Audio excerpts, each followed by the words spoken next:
Pada episode sebelumnya, kita telah menyusuri perjalanan panjang tanah Jawa, mulai dari jejak manusia purba di Sangiran, berdirinya karajan-karajan besar seperti Mataram kuno, Majapahit, hingga Mataram Islam. Kita melihat bagaimana agama-agama besar datang silih berganti, membentuk kepercayaan dan cara pandang masyarakatnya, hingga akhirnya menjadi bagian dari lahirnya sebuah bangsa bernama Indonesia. Namun, apakah sejarah tanah Jawa berhenti saat proklamasi kemerdekaan dikumandangkan?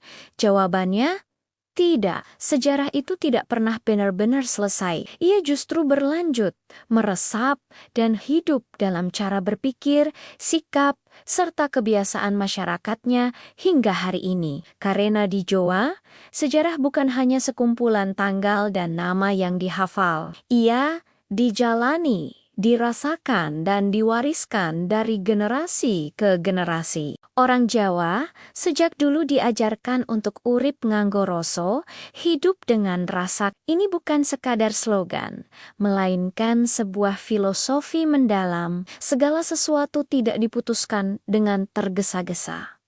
Setiap tindakan dipikirkan dengan perlahan. Setiap keputusan dipertimbangkan matang-matang, bukan hanya untuk dampak hari ini, tetapi juga untuk masa depan yang panjang. Karena bagi mereka, hidup bukanlah soal siapa yang menang atau siapa yang kalah. Hidup adalah tentang mencari keselarasan, selaras dengan diri sendiri, memahami apa yang menjadi panggilan jiwa, selaras dengan sesama manusia, menjaga harmoni dalam hubungan sosial, dan yang terpenting, selaras dengan alam semesta.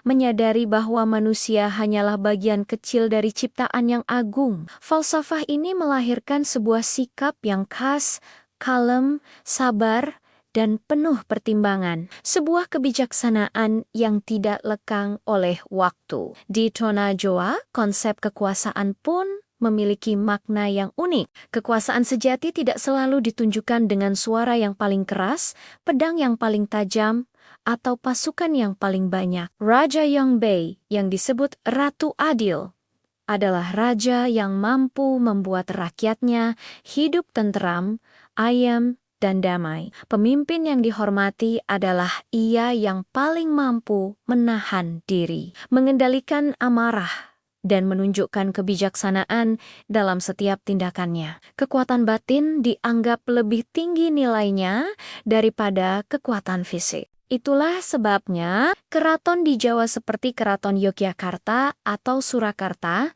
bukanlah sekadar istana megah tempat raja tinggal. Ia adalah pusat tata nilai, sebuah mercusuar budaya. Dari balik tembok-tembok keraton inilah lahir berbagai etika, seni adiluhung, dan ajaran kebijaksanaan. Konsep seperti sopan santun, unggah-ungguh, atau tata krama dalam berbicara dan bersikap. Semuanya berpusat dari sana dan menyebar ke seluruh lapisan masyarakat. Keraton menjadi penjaga api peradaban, memastikan nilai-nilai luhur tetap hidup. Ketika agama-agama besar dari luar, seperti Hindu, Buddha, dan kemudian Islam, tiba di pesisir tanah Jawa, sebuah proses luar biasa terjadi. Tanah Jawa tidak serta-merta kehilangan jati dirinya. Alih-alih menghapus nilai-nilai lama yang sudah mengakar kuat, masyarakat Jawa justru melakukan proses akulturasi yang cerdas. Nilai-nilai lama tidak dibuang,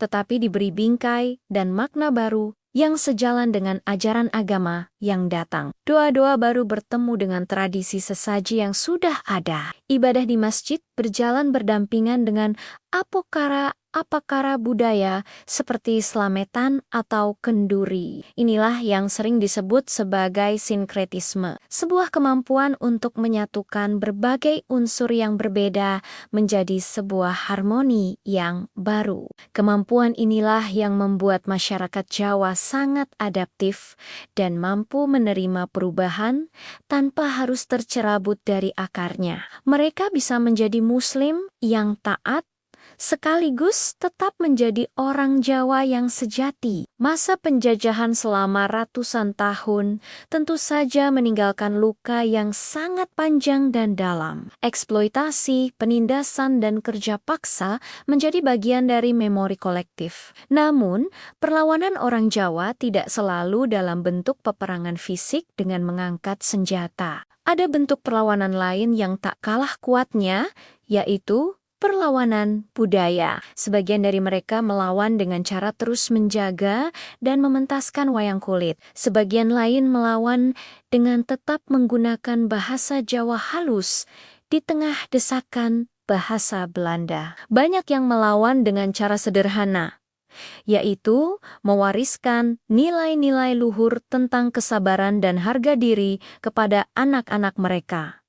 Bahasa tetap dijaga, adat istiadat tetap hidup, karena bagi mereka, kehilangan jati diri sebagai orang Jawa dianggap jauh lebih berbahaya dan menakutkan daripada kehilangan kekuasaan politik atau wilayah. Alam tanah Jawa pun bukanlah alam yang selalu ramah. Gunung-gunung berapi yang indah, seperti Merapi, Semeru, atau Kelut, bisa meletus kapan saja, memuntahkan lahar panas dan abu vulkanik. Gempa bumi seringkali datang tanpa bisa diprediksi. Namun, uniknya, masyarakat yang tinggal di laring-laring gunung itu tidak pergi. Mereka bertahan dari generasi ke generasi. Mereka belajar membaca tanda-tanda alam. Mereka mengembangkan mitos dan legenda untuk mengingatkan anak cucu tentang bahaya yang ada. Tanah Jawa seolah mengajarkan sebuah pelajaran penting bahwa hidup ini selalu berdampingan dengan perubahan dan ketidakpastian. Yang paling kuat bukanlah mereka yang berusaha melawan alam, tetapi mereka yang paling cerdas dan cepat dalam menyesuaikan diri. Semangat gotong royong saat bencana adalah bukti nyata dari filosofi ini. Sekarang, mari kita lihat tanah Jawa hari ini.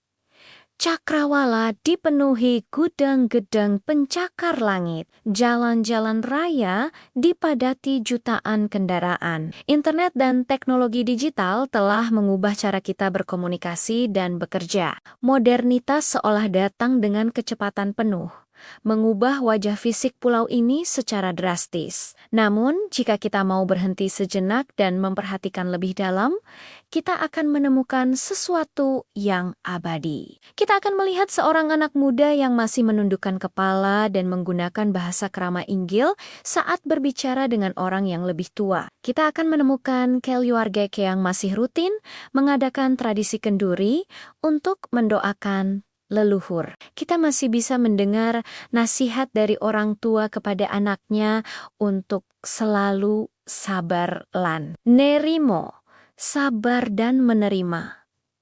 Modernitas memang datang, tetapi jiwa Jawa itu tetap hidup. Ia mungkin tidak lagi terlihat dalam bentuk keris di pinggang atau pakaian adat sehari-hari, tetapi ia hidup dalam nilai-nilai yang tak kasat mata. Ia bersemayam dalam cara bersikap, dalam kelembutan tutur kata, dan dalam kebijaksanaan menghadapi masalah.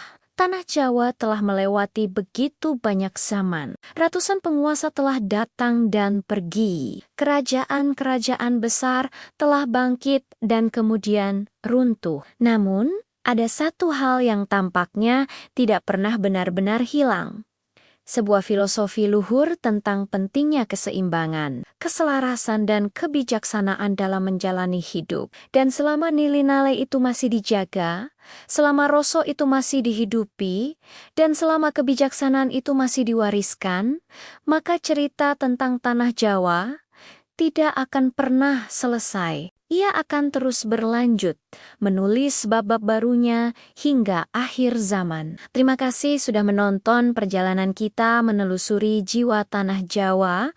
Jika kamu merasa mendapatkan sesuatu yang berharga dari video ini, jangan lupa untuk like, komen, dan subscribe agar kita bisa terus belajar bersama. Sampai jumpa di video selanjutnya.